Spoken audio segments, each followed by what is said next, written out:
Sejam muito bem-vindos. Esse é mais um episódio, por enquanto, do programa Sem Nome. Mas eu tenho uma ideia para o nosso nome, hein? Já temos um nome! Temos um nome! Qual que é o nome? Tirando o Band-Aid.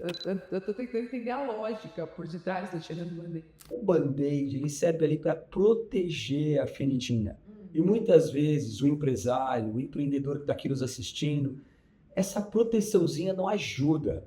Aí o machucado precisa respirar para criar casca e tornar aquela pele resistente. Então tirar o Band-Aid, aquela parte que dói, mas resolve. Então, tirando o Band-Aid. O que vocês acham? Deixa nos comentários aí. Então hoje nós vamos falar sobre estratégia de marketing ou vendas. Eu quero decifrar o que vocês entendem sobre essa campanha. Ela foi uma campanha de marketing ou foi uma campanha de vendas? A gente já vai falar dessa ação, olha só. A gente estava analisando alguns casos e o mais recente que nós tivemos no Brasil foi uma ação que, sem dúvida, chamou a atenção da maioria das pessoas e conseguiu causar esse efeito positivo. Foi uma ação do Cinemark chamada Traga o Seu Balde. Você viu essa ação? Eu vi. Perto. Uma comunicação que repercutiu em todos os canais, né? Exato. E muitas das ações que as empresas possuem, isso foi uma coisa interessante agora. Ela causou um impacto positivo. Quando a gente fala de impacto positivo para negócio, para empresa, por exemplo, a Disney, né? Quando a gente vai para um treinamento da Disney, o objetivo da Disney, qual que vocês acham que é? O objetivo da Disney? Muitas pessoas falam em encantar o cliente, agradar, satisfazer, criar sonho, memória, famílias felizes. O objetivo da Disney é ganhar dinheiro. Como ela faz isso é o propósito dela que se distancia. Então, uma ação positiva, pensando para o consumidor, é uma que nem sempre é positivo para a empresa, mas nesse caso aqui foi positivo até demais. Pois é, foi tão incrível. Eu tenho até alguns dados que eu separei aqui para apresentar para vocês. Posso ler? Vai. Então, essa ação aconteceu dia 16 de março e a ideia, né, os clientes podiam levar qualquer recipiente que coubesse a pipoca, até 10 litros de pipoca, por R$19. Você viu o que as pessoas levaram? Elas levaram um tanquinho, gente, caixa d'água, mala de viagem, né? Tiveram vários... Lençol, escudo do Capitão América. Não, foi muito inusitado, assim. Eu acredito que quando você pensa numa ação, você acredita que quando eles desenharam essa ação, eles tinham a ideia de que as pessoas levariam uma caixa d'água, um tanquinho, um escudo? Eu acredito que quando eles colocaram os 10 litros, eles criaram um ambiente para isso. Já foi pensado que cada um cria o seu balde do seu jeito, ou seja, o próprio consumidor criando exatamente a sua dimensão. Imagina, o seu balde tem que ter gente que levou lençol, para encher lençol. Mas a pessoa não conseguiu nem comer, eu acredito, uma quantidade lógica, né? Mas olha, os números são ainda mais extraordinários, porque a empresa vendeu 31 toneladas de pipoca. Gente, isso é equivalente a 720 mil litros. E a gente pegou um dado aqui de quando o Cinemark ele bateu o recorde de bilheteria, para a gente ter uma ideia, e foi na estreia do filme Divertidamente 2, a maior bilheteria da história. E o volume de pipoca vendido nesse dia foi apenas metade do que essa ação resultou em um único dia. Em um único dia. Então, assim, a gente não tem como fechar os olhos para isso e não tem como usar esse caso de sucesso como uma inspiração. De que forma a gente consegue aplicar uma ação como essa nos nossos negócios? Exato. A nossa mente agora, o que ela faz? Ela não somente admira o modelo de negócio como esse, mas estuda e entende a estratégia que está por trás. Como é que eu aplico isso num pequeno negócio, num médio negócio e num grande negócio? Mas o grande segredo é que o que fez o Cinemark chegar nessa explosão foram duas coisas. Primeiro, comunicação. Pensando no cliente, na vantagem que o cliente teria. Porque, imagina, R$19,90 por pipoca e 10 litros, isso quanto de valor gerou para o cliente?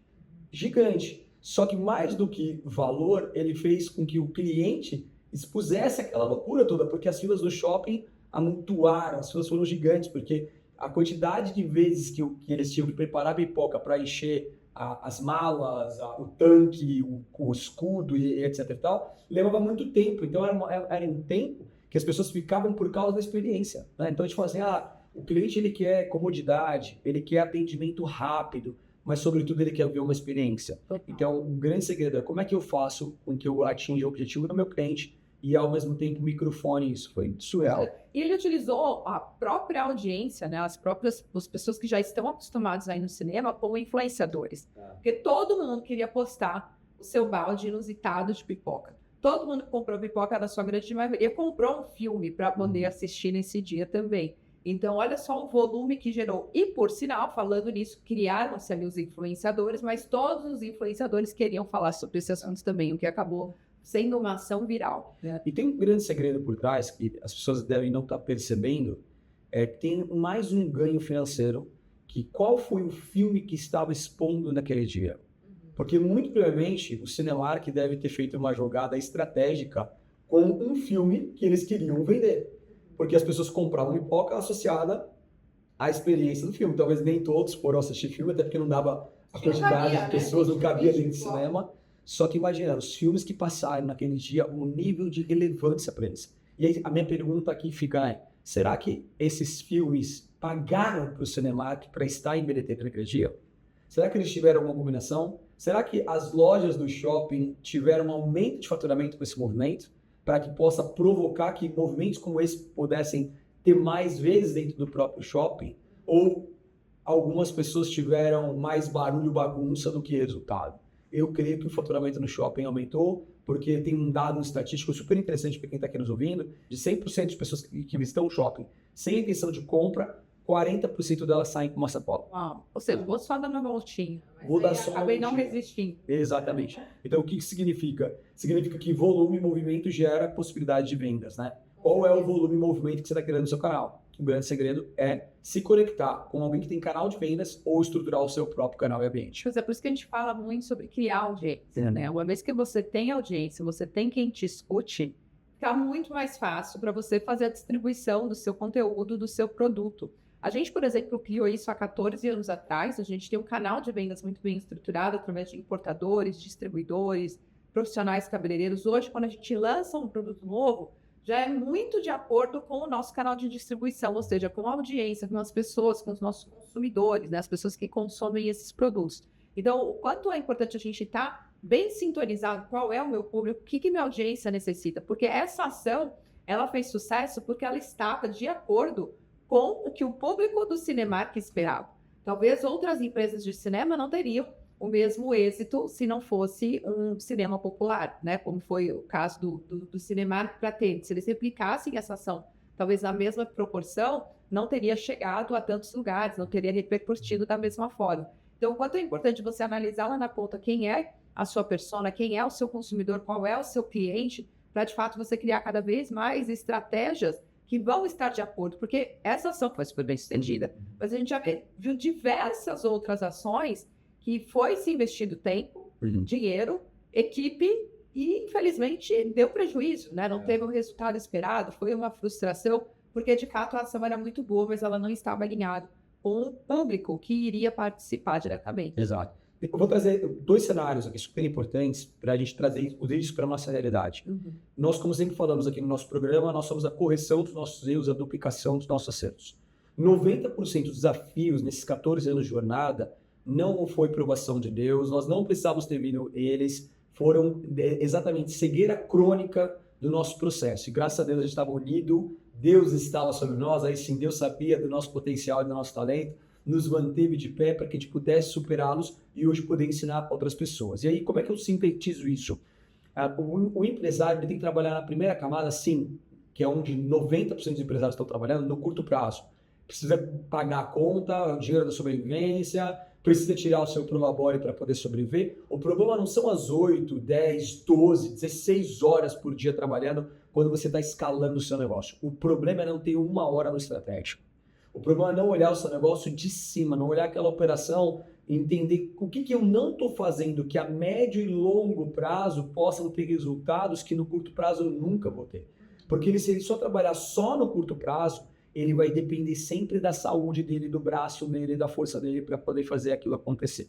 Levando isso para o nosso modelo de negócio lá atrás, independente dos nossos desafios, o que nós tínhamos quando nós montamos nossa empresa? A gente tinha 3 pilares imprescindíveis em nossa empresa. Primeiro, inovação. E quando a gente fala de inovação, 70% da inovação não está no nosso mercado. O que a gente fez? Foi estudar gastronomia, turismo, eu fui visitar fábricas de produtos para carro, para achar alguma ideia lá, embalagem, solução e mecanismo para trazer para cosmético. Tanto é que os nossos cosméticos capilares são faciais, corporais, dental adaptados para o cabelo. Quer compartilhar algumas tecnologias nossas?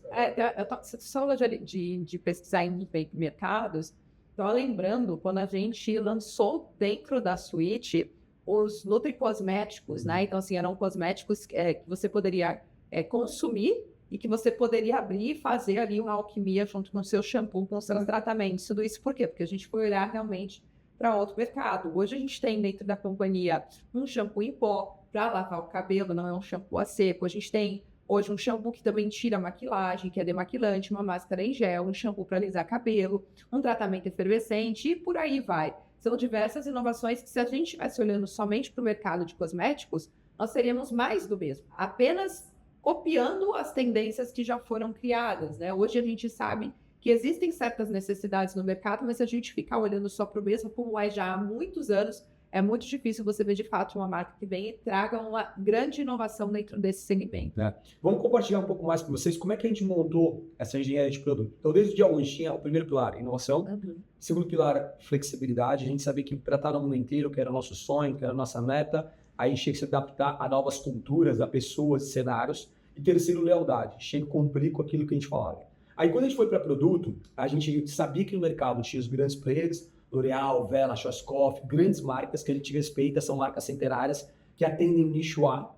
E depois você tem na outra ponta lá quem está concorrendo por preço. A gente respeita os dois posicionamentos de marca, mas nós não queríamos nos posicionar em nenhum desses dois ambientes. Nós queremos nos posicionar num ambiente de diferenciação. E quando a gente fala de diferenciação, não tem preço comparativo quando você oferece uma nova experiência e uma tecnologia com um novo olhar. Então esse foi um grande segredo que a gente fez com um conceito chamado mastígio, que é uma palavra que não tem no dicionário, que é a massificação do prestígio. E isso que a gente fazia, a gente lançava uma linha a cada 6 meses, você lembra, amor? Eu lembro. E dentro desse processo a gente chamava os cabeleireiros para que a gente pudesse ouvir eles, o que eles achavam, se a gente chamava o consumidor para perto, para ele discutir com a gente. Até diferente de outras empresas, dentro do nosso laboratório, a gente sempre teve um laboratório, mesmo que a gente tivesse um laboratório na fábrica, dentro do escritório, a gente montou um mini laboratório para que a gente pudesse ter a velocidade do time de marketing comercial e técnico estar ali colaborando com os nossos químicos.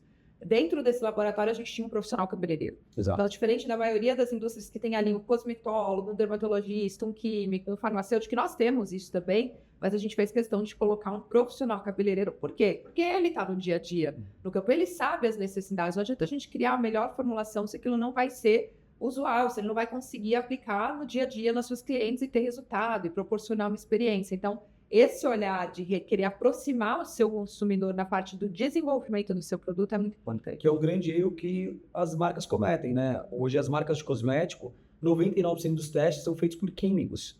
Muito pouco tem a interferência de um profissional da área que utiliza e consome cosmético. E tanto é que no primeiro momento a gente tinha private label, a gente comprava de fábricas terceiras e a gente sofria, porque não tinha espaço para desenvolvimento, não podia utilizar a fábrica, as fábricas eram feias. Era tudo pronto, aí exato. A gente tinha que ser atendido em um fast food, até que chegou uma hora que a gente montou o nosso pequeno primeiro laboratório, depois a gente montou a nossa fábrica e a gente foi ajustando até ter uma fábrica linda hoje em São Paulo. Inclusive, se você for de qualquer lugar do mundo e estiver em São Paulo, nós queremos te convidar para visitar essa fábrica. O chão da fábrica é todo rosa. Os produtos descansam ao som de música clássica. Nossa área industrial, depois que os produtos são fabricados, eles vão para uma sala de cromoterapia. Tudo isso por quê? Porque a gente quer que a experiência comece interna. Antes dela chegar nos clientes, a gente tem esse encantamento durante a produção para quem já está dentro da fábrica.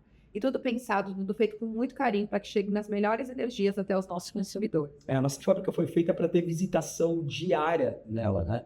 Os corredores, por exemplo, eles têm palavras de poder, de amor em várias línguas, porque a gente acredita nesse processo mental, espiritual, que Deus está sobre nós, regendo toda essa grande orquestra. São 4 laboratórios, 8 químicos no laboratório, por exemplo.